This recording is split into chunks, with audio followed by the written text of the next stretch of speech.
जय हिंद दोस्तों, स्वागत है आप सभी का study with M SPP channel पर। दोस्तों, ये आप एक विज्ञप्ति देख रहे हैं उत्तर प्रदेश लोक सेवा आयोग द्वारा, यानी यूपीपीएससी द्वारा जो है ये जारी की गई है।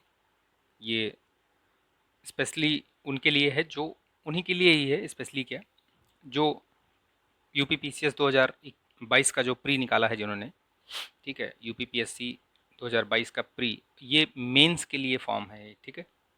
किसके लिए है? मेंस के लिए। इसमें बहुत सारी डिटेल्स हैं, ठीक है, बहुत सावधानी पूर्वक इसको भरिएगा। पहले इसको पढ़ लीजिएगा, 2-3 पेज का है ये, इसको बहुत अच्छी तरीके से पढ़िएगा। उसके बाद ही आप जो है आगे की कार्रवाई शुरू कीजिएगा। मैं थोड़ी थोड़ी जानकारी दूंगा आपको।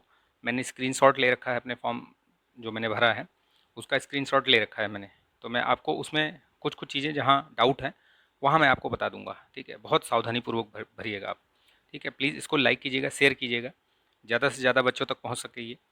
हो सकता है कि कई सारे बच्चे, मतलब हो सकता है क्या, बहुत सारे बच्चे ऐसे हैं जो पहली बार जिनका प्री में सिलेक्शन हुआ है और मेंस फॉर्म भरते समय गलती हो जाती है, ठीक है। तो देखिए, पहले इसमें आप इसको पढ़िए।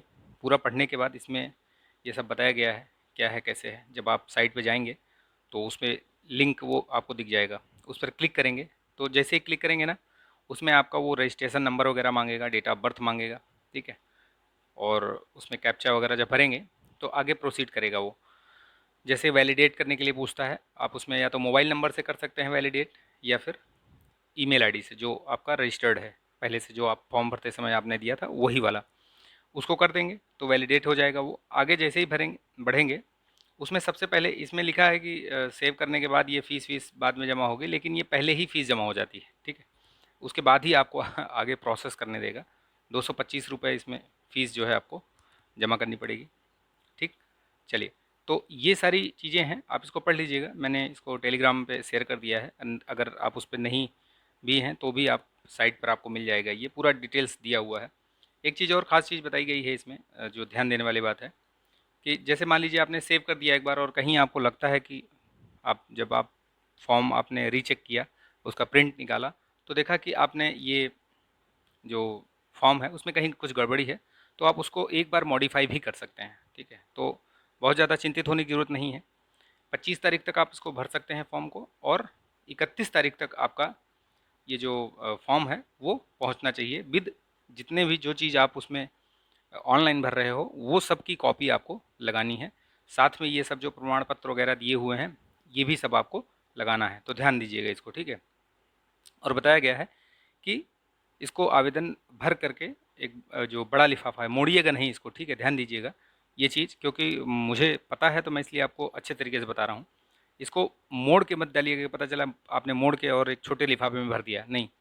उसको बड़ा लिफाफा लीजिएगा A4 साइज़ का, उसी साइज़ के आपके सारे डॉक्यूमेंट्स और ये सब रहेंगे, उसी में आप एड्रेस स्लिप वगैरह सो जो भी है वो सब निकलेगी, ठीक है। और ये 31 तारीख तक प्रयागराज पहुंचना चाहिए। और सबसे जो खास बात है, वो जो ध्यान देने वाली बात है कि सिर्फ रजिस्टर्ड पोस्ट या आप बाई हैंड जो है जाके जमा कर सकते हैं, ठीक है।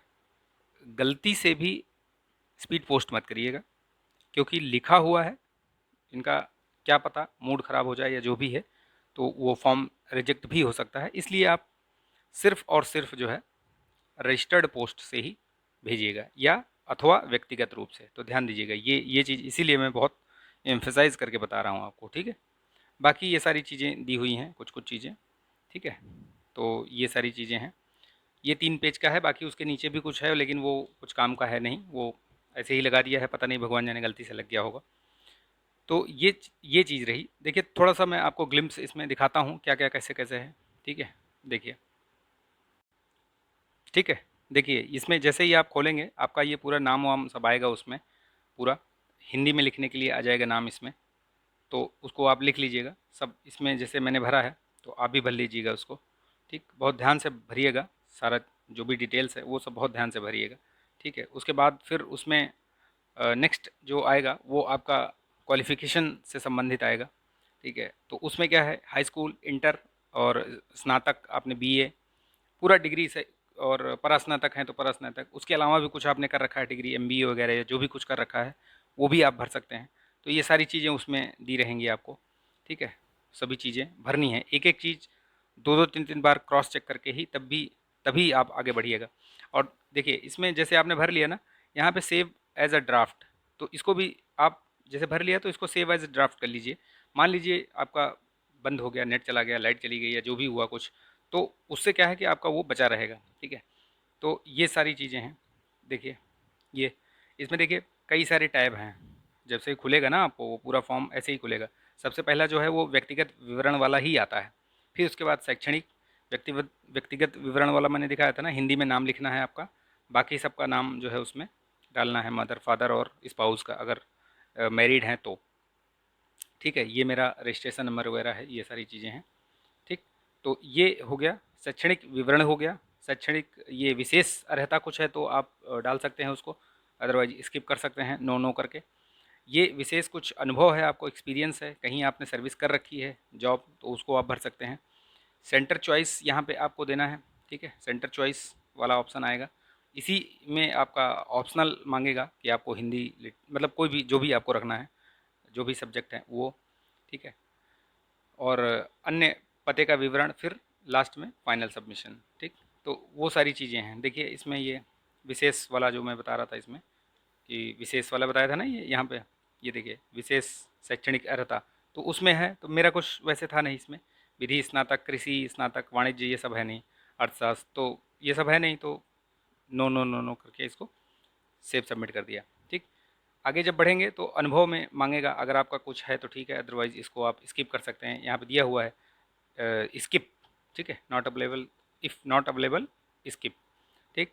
तो उसके बाद सेंटर चॉइस आपको दे देगा इसमें। यहाँ पे आप लखनऊ, प्रयागराज और गाज़ियाबाद 3 जगह है, दोनों तीनों में से कोई सा भी आप चूज़ कर सकते हैं अपने एरिया के हिसाब से, आपको जहाँ पे नज़दीक पड़ता हो, जहाँ पे आपको सही लगता हो, ठीक है। तो वो हो गया। अब मेरा हिंदी लिटरेचर है, तो मैंने हिंदी लिटरेचर भर दिया है इसको। आपका जो भी आपका ऑप्शनल हो आप भर सकते हैं उसको, ठीक है। चलिए देखिए, ये देखिए यहाँ पे नेक्स्ट जो आएगा अन्य विवरण में, आप अन्य विवरण में यहाँ पे 2 लोगों को आपका जो है वो रेफरेंस देना है, कोई भी हो, आपको जानता हो बस, ठीक है। नातेदार, रिश्तेदार, कोई भी हो, दोस्त यार, ठीक है। उनका आपको पूरा डिटेल्स वगैरह देना है। जब तक भरेंगे नहीं पूरा तब तक आगे आपको बढ़ने नहीं दिया जाएगा, ठीक। तो ये चीज़ें ध्यान रखिएगा आप, ठीक है। तो देखिए ये हो गया, मैंने आपको पर्सनल डिटेल्स बता दिया सारा, शैक्षणिक विवरण बता दिया कैसे भरना है, हाई स्कूल का, फिर इंटर का, उसमें सारा दिया हुआ है। जैसे जैसे आप भरते जाएंगे वैसे वैसे आपको वो आगे बढ़ने देगा, ठीक है। अ, अनुभव विवरण, फिर सेंटर चॉइस, और उसी में आपको ऑप्शनल भरने का भी आएगा, फिर अन्य विवरण, फिर पते का विवरण, जैसे ये पता है तो आप पते का विवरण दे सकते हैं यहाँ पे, ये सब मैंने भर दिया है इसमें पूरा, ठीक है। अगर आपका करस्पॉन्डेंस और ये जो परमानेंट है वो सेम है तो आप यहाँ पे टिक कर देंगे तो आ जाएगा। अगर अलग अलग है, मेरा अलग है, ये अलग है, मेरा ये अलग है, तो मैंने अलग भर रखा है। आपका अलग होगा तो आप भी अलग भर सकते हैं, ठीक। इसके बाद जब ये भर जाएगा, इसको सबमिट से सेव सबमिट कीजिए, फिर से एक बार आप रिवर्स आइए, पहले टैब से लेकर के और लास्ट टैब तक जाइए। उसके बाद आप फाइनल सबमिशन कीजिए, फाइनल सबमिशन कीजिए। फाइनल सबमिशन करने के बाद आप उसको सेव कर लीजिएगा। उसका प्रिंट निकालना आपको, ठीक है। 2 कॉपी निकालिएगा, एक अपने पास रखिएगा और एक कॉपी आपको आयोग भेजनी है। तो जो जो चीज़ें आपको उसमें आपने लिखा है उस सब की एक एक कॉपी जो है आप लगा दीजिएगा, मार्कशीट, डिग्री, जो भी है सब कुछ, ठीक। और कुछ एडिशनल जो भी है आपका, जो ये सब जाति प्रमाण पत्र, निवास प्रमाण पत्र या भूतपूर्व सैनिक का जो भी है वो सब लगा दीजिएगा उसमें, ठीक है। और उसको भेज दीजिएगा, और उसकी सबकी एक एक कॉपी अपने पास भी रखिएगा, इंक्लूडिंग जो फॉर्म है, ठीक। क्योंकि वो आपको जब आपका सिलेक्शन हो जाएगा, इंटरव्यू के लिए आप जाएंगे, तो वो सारी चीज़ें आपको विद फॉर्म जो आपने अभी भरा है उसको भी आपको लेके जाना पड़ेगा, ठीक है। तो ये सारी चीज़ें ध्यान में रखिएगा। मैं इसलिए बता रहा हूँ कि मुझे पता है, तो जो नए बच्चे हैं उनको उनके द्वारा गलती ना हो, कहीं कहीं पछताना ना पड़ जाए कि कहीं थोड़ी सी चूक हो जाए तो आप उसको पछतावा हो जाए, ठीक है। और जानकारी जो दे रहे हैं आप बहुत सही, एकदम सटीक जानकारी, जो सही जानकारी है आप तथ्य वही दीजिएगा। अपने आप से कुछ भी उसमें भरिएगा मत। कुछ डाउट होगा कमेंट सेक्शन में पूछ लीजिएगा, मैं बता दूंगा आपको, ठीक है। तो आई होप कि ये जो वीडियो है आपको अच्छा लगा होगा। अच्छा लगा तो प्लीज़ लाइक कीजिएगा, शेयर कीजिएगा, ज़्यादा से ज़्यादा लोगों में पहुंच सके, जो एटलीस्ट जो नए विद्यार्थी हैं उनके तक ये पहुंच सके, ठीक है। चलिए मिलेंगे नेक्स्ट वीडियो में, तब तक के लिए आप ध्यान रखिए। स्वस्थ रहिए, मस्त रहिए, बिंदास रहिए, पढ़ते रहिए। ठीक है, पढ़ाई करते रहिए, बहुत कम समय बचा हुआ है। जय हिंद।